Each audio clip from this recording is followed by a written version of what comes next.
Welcome to the online class of philosophy. Today's topic of my lecture series is Creationism, lecture 3. आज हम आप लोगों को सृष्टिवाद की आलोचना बताएंगे। आलोचकों ने किस तरह से सृष्टिवाद की आलोचना की, इस सिद्धांत का मूल्यांकन किया। सबसे पहले आज के बढ़ते हुए वैज्ञानिक अनुसंधान के प्रकाश में सृष्टिवाद में विश्वास करना ही बहुत कठिन मालूम होता है। धार्मिक प्रवृत्ति के विचारकों में इसकी मान्यता थी, परंतु आज के वैज्ञानिक युग में बुद्धिमत्ता के उत्तरोत्तर विकास के कारण सृष्टिवाद में अविश्वास हुआ और विचारक विकासवाद की ओर आकर्षित हुए। वैज्ञानिकों ने विकासवाद के पक्ष में इतने ठोस प्रमाण प्रस्तुत किए जिसके कारण सृष्टिवाद के दोष स्पष्ट रूप से सामने आए और विकासवाद सही सिद्धांत प्रतीत होने लगा। आलोचकों का कहना है कि सृष्टिवाद की कमजोरी है कि ईश्वर को सृष्टा के रूप में अनुभूत पदार्थों की उपमा के आधार पर प्रमाणित किया जाता है। पदार्थों का कोई ना कोई निर्माता होता है, अतः इस विशाल विश्व का भी निर्माता एक असीम, पूर्ण एवं सर्वशक्तिमान ईश्वर है। परंतु यह प्रमाण बौद्धिक विश्लेषण के बाद बहुत ही असफल रहता है, जिससे ईश्वर का अस्तित्व संदिग्ध रह जाता है। दूसरी आलोचना है कि सृष्टिवाद अपने पक्ष में अनुभव का सहारा लेता है। चूँकि हम अपने अनुभव में पदार्थों के निर्माता को पाते हैं, अतः विश्व का भी अवश्य निर्माता होगा जो ईश्वर है। इस तर्क की कमजोरी यह है कि हम कभी भी 100% पदार्थों के निर्माता का अनुभव नहीं करते। जैसे पर्वत, सागर इत्यादि यदि मान भी ले कि सभी पदार्थों का सृष्टा है और विश्व पर लागू करते हुए ईश्वर को इसका सृष्टा मानते हैं, तो प्रश्न यह उठता है कि ईश्वर का निर्माता कौन है? ईश्वर को किसने बनाया? फिर उस निर्माता का निर्माता कौन है? इस प्रकार हम अनवस्था दोष, फैलेसी ऑफ इनफाइनाइट रिग्रेस में पड़ जाते हैं। इस जाल से निकलने के लिए ही सृष्टिवाद ईश्वर को ही अंतिम कारण मान लेता है, क्योंकि वह पूर्ण है, सर्वशक्तिमान है एवं स्वयंभू है।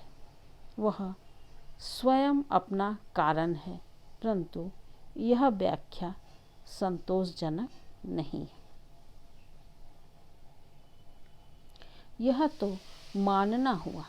फिर इस तर्क के विरुद्ध यह भी कह सकते हैं कि हम विश्व को ही क्यों नहीं अकारण, अनादि एवं अजन्मा मान ले। जो बात ईश्वर के संबंध में लागू है वह विश्व के संबंध में ही लागू की जा सकती है। उससे ऊपर जाने की क्या आवश्यकता? क्यों ना विश्व को ही अंतिम कारण मान लिया जाए। फिर उसके निर्माता, उसके बनाने वाले ईश्वर जो उससे ऊपर है की ओर जाने की क्या आवश्यकता है? तीसरी आलोचना है, सृष्टिवाद ईश्वर को सर्वशक्तिमान पूर्ण सत्ता मानता है। एक निश्चित समय में ईश्वर को इच्छा होती है सृष्टि के लिए, अतः वह विश्व की सृष्टि करता है। प्रश्न यहाँ स्वाभाविक है कि ईश्वर पूर्णतः पूर्ण है, अतः उसमें कोई अभाव नहीं, तब उसे विश्व का निर्माण करने की क्या आवश्यकता हुई।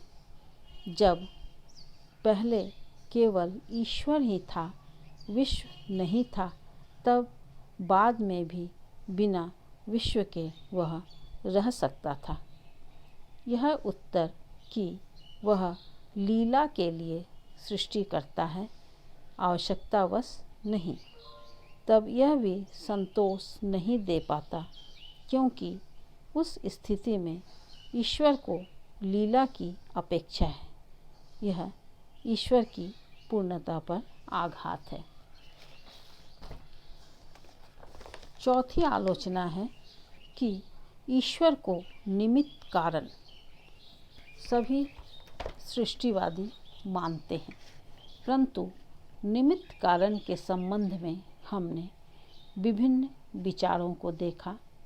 प्लेटो, भारतीय दर्शन में वैशेषिक इत्यादि के अनुसार हमने देखा कि ईश्वर अपने से भिन्न जड़ या भूत या अणु से विभिन्न पदार्थों की सृष्टि करता है, अतः वह स्वयं उपादान कारण नहीं, परंतु यह विचार ईश्वर को सीमित करता है। स्वतंत्र उपादान पर निर्भरता ईश्वर की पूर्णता को बाधित करता है। कुछ विचारकों के अनुसार ईश्वर ने विश्व की सृष्टि शून्य से की है, परंतु यह असंगत बात होगी कि शून्य से कुछ की उत्पत्ति हो, क्योंकि शून्य से शून्य ही उत्पन्न होगा। Nothing comes out of nothing. Ramanuja के अनुसार ईश्वर अपने ही चित्त एवं अचित्त अंशों से विश्व के अभौतिक एवं भौतिक पदार्थों की सृष्टि करता है। इस विचार के विरुद्ध भी आपत्तियां हैं। पहला, एक ही ईश्वर में दो विरोधी गुण रहे तो वह एक कैसे रहेगा। दूसरा, विश्व के पदार्थों में परिवर्तन होता है तो यह परिवर्तन ईश्वर के अंशों के ही परिवर्तन है। उस स्थिति में ईश्वर परिवर्तनशील हो जाएगा और नित्य नहीं रह पाएगा, जिसे रामानुज स्वीकार नहीं करेंगे। तीसरे, अगर संसार की समस्त चीज़ें ईश्वर के अंश से बनी है, तब तो संसार में व्याप्त सारे अशुभ, दुख, अज्ञान, पाप इत्यादि से ईश्वर दूषित होगा, क्योंकि ये सभी उसी के अंश हैं। ऐसा ईश्वर कभी भी व्यक्ति की श्रद्धा का विषय नहीं होगा।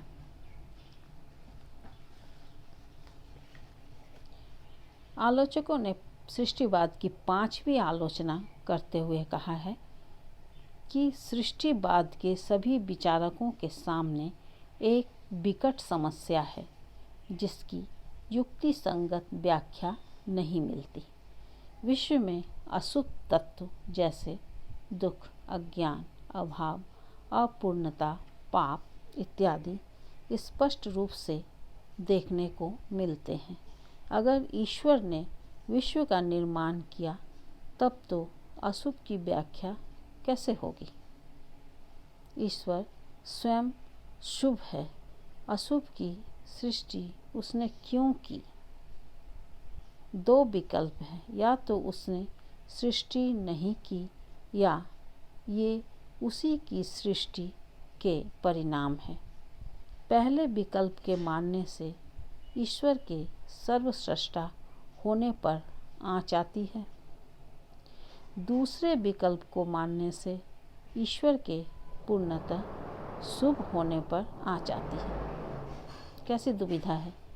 यहाँ हम एक दुविधा में फंसते हैं। प्लेटो ने अशुभ का कारण जड़ तत्व को माना, परंतु यह भी, जैसा हमने ऊपर में देखा, संतोषजनक विचार नहीं, क्योंकि इससे ईश्वर सीमित हो जाता है। छठी आलोचना देखेंगे। हमने देखा कि सृष्टिवाद सृष्टि को अपरिवर्तनशील मानता है, इसमें कोई परिवर्तन नहीं होता है, परंतु हमारा अनुभव विश्व के प्रत्येक क्षेत्र में परिवर्तन एवं विकास को पाता है। वैज्ञानिक अनुसंधानों ने हमें विकास की चोटी पर पहुंचा दिया है। अतः सृष्टि जिस रूप में हुई, हम वहाँ रुके नहीं हैं, बल्कि अत्यधिक परिवर्तित एवं विकसित अवस्था में पहुंच चुके हैं। सातवीं आलोचना करते हुए आलोचक कहते हैं कि सृष्टिवाद सभी पदार्थों में मौलिक भेद मानता है, क्योंकि सभी ईश्वर की सृष्टि के परिणाम है। परंतु यह विचार सामाजिक एवं नैतिक भावनाओं का पोषक नहीं। भेद को मौलिक मानने से विघटन, स्वार्थ आदि प्रवृत्तियों को प्रश्रय मिलता है, जिससे सामाजिक एवं नैतिक उत्थान में बाधा होती है। इस तुलना में विकासवाद का यह विचार कि सभी प्राणियों की उत्पत्ति मौलिक रूप में एक ही जीव कोषों से हुई है, एक दूसरे के प्रति मैत्री, प्रेम आदि को प्रश्रय देता है। सृष्टिवाद की कमजोरियाँ व्यक्ति के मन में इसके प्रति अविश्वास जगाती है। साथ ही आज के अत्यधिक समृद्ध वैज्ञानिक चमत्कारों ने हमें विकासवाद की ओर उन्मुख किया है।